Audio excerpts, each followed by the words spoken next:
If we think of the world of work historically, it's always been defined by its physicality. The physical workplace is offices, shops, factories, call centres, and the digital workplace, sort of put simply, is the digital equivalent or the digital space where work happens.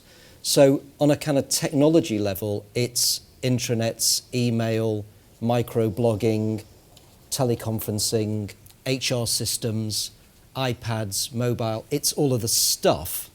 This physical environment is being slightly changed, even transformed, because quite a lot of people here are already actively working and sort of taking this physical environment into a digital workplace. So the digital is that layer of work.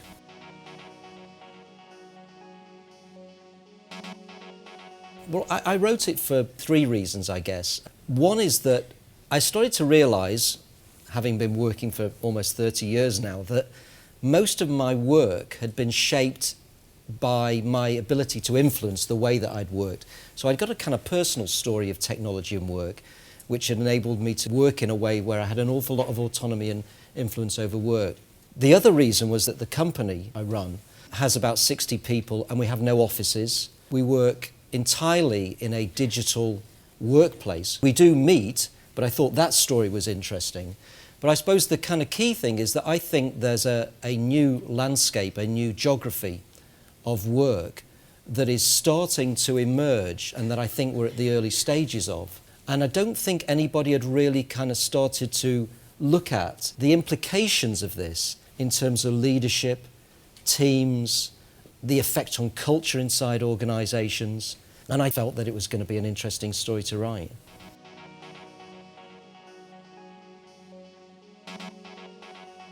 So one of the positives, I would say, is that there's very little kind of wasted time, sort of travelling, commuting.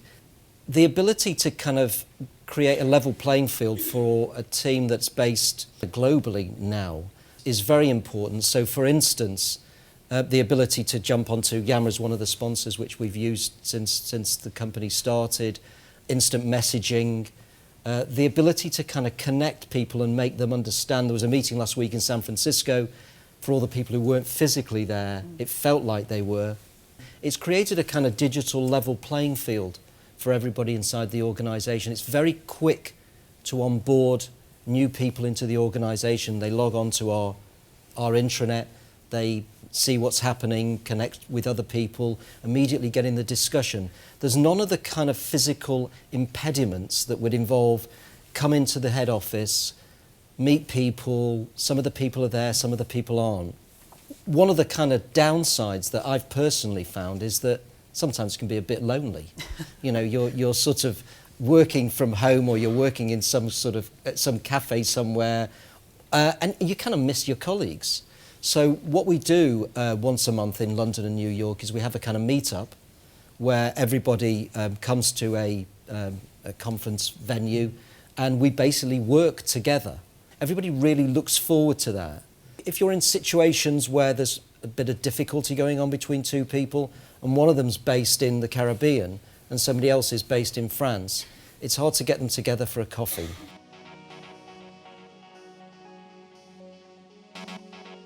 Face-to-face communication is regarded as the kind of highest form of communication.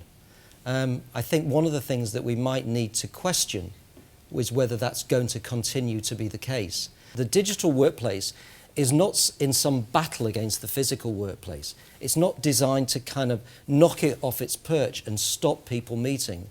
Organisations can meet as much as they want to. The physical world is going to have to work harder and harder to justify why you should come to work, why you should be there. I think what's interesting is that the physical world that we work in, which I think is the critical thing for people involved in communications, has really kind of shown us what it's got. It can't get any cleverer. We've got the open plan, flexible cafe-style offices. But what's happening is that the digital is by the day getting richer, deeper and more meaningful. So for instance, if you can post a question, as somebody at Sodexo did a few days ago, and get 80 answers immediately from people across the world. If you're in the office, you ask a couple of colleagues, turns out they don't actually know any of the answers. The problem I've got with our addiction to physical work and physical connection is that I don't see what else it's got to offer beyond what it's already shown us, which is a little bit makes a difference, but a hell of a lot equals a morning commute.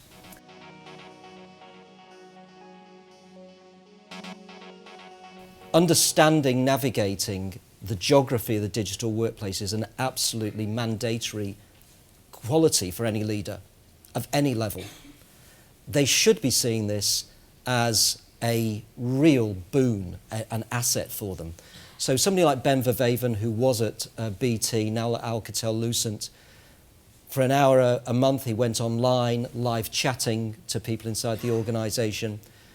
I think for any leader it's an ability to immediately connect with everybody inside the organisation. Obviously there are issues around digital separation and the digital divide that can exist in an organisation, but you can then leapfrog that by connecting to people through home devices, mobile devices and so on.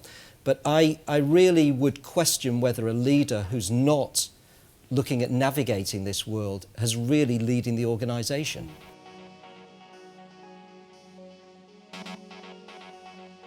One of the things that's very kind of mobilising for leaders is fear around not being appealing to new hires and new demographics. I was at a conference hosted by Fujitsu, and it was amazing, the companies there all on the future of work. They're interested to know what 15-year-olds in China are expecting for their organisations. And what they're expecting is something very, very different to the kind of digital disappointment they're getting today.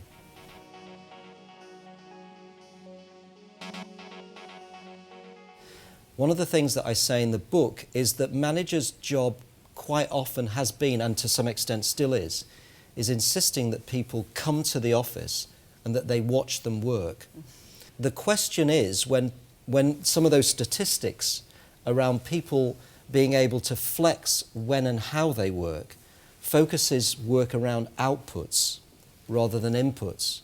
And so really the role of managers as kind of watchers and observers and monitorers, controllers of work, starts to dilute. In a way, what we're talking about is what's the future of work here. Because if we don't understand what the future of work is, we can't understand how to communicate and engage people. But I really think that organisations are going to be functioning, for better or for worse, with fewer and fewer people. The current number of employees at Google is 30,000. Look at the value per employee of that organisation. You've then got organisations like Odesk, who are one of the case studies in the book, which essentially brings together contractors with work. So if you've got an organisation looking for somebody who's a Linux developer who speaks Flemish, based in Malaysia, they will go out to a global marketplace and contract the work. You see a situation where the companies employ fewer and fewer actual people, but essentially contract with larger numbers of people, enabled through technology. So my feeling is that the role of the manager is about managing delivery, results. What will persist over time? You know, what will we still need in 1,000 years' time? And one of the things that I think we will still do is work. And I think that is because I think work is essential to kind of human beings. It's kind of it's part of what gives us value in life. So I think that kind of description of the leisure society where everybody just sort of sat around and did nothing, it's never going to happen because we don't want it. And the other thing is that I think human beings always want to feel safe and secure.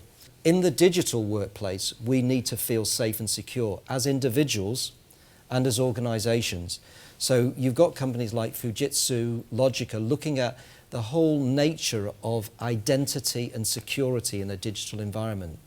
So when you're navigating through the kind of landscape of work and technology that you've created, the organisation needs to know that you're secure and that you need to feel secure. Security has to be absolutely paramount, but I think quite often it's used by legal, compliance, IT as a bit of a cop-out. You know, well, we can't do that because it's not secure. Well, make it secure. That's your job. Yeah. When people log on, the 15-year-olds of today, when they log on to your system at 21 through their own IT. They just want to know that they can do it, and they'll expect it to be secure. Yeah. One of the things I've also talked about is situations where the whole thing's been driven by real estate and property. It's like we're cutting down, only 30% of the desks are being used. Let's get rid of 60% of the space, and people are kind of thrown out of their home effectively where they're used to. So lack of kind of cultural guidance through it. So I think there's a really important role in providing the right support, education, hand-holding, and telling people at the senior level not to panic. Yeah. You don't have to do this immediately today, but you do have to kind of treat it as an important issue.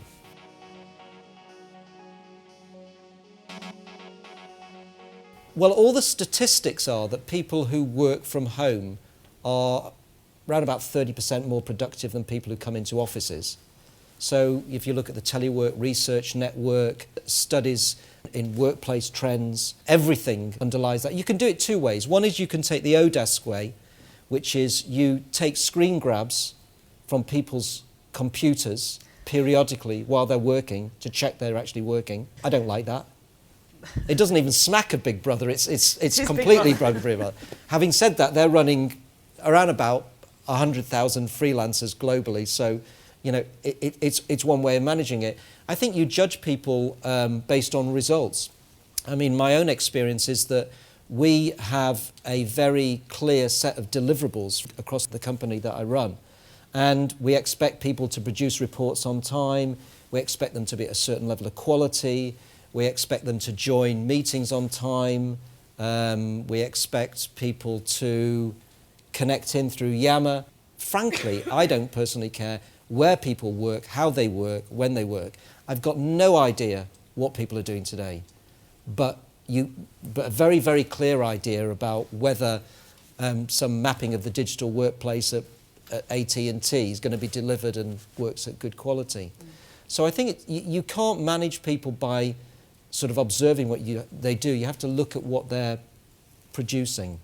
And I think that is quite a challenge and quite scary, and I understand that for a lot of people.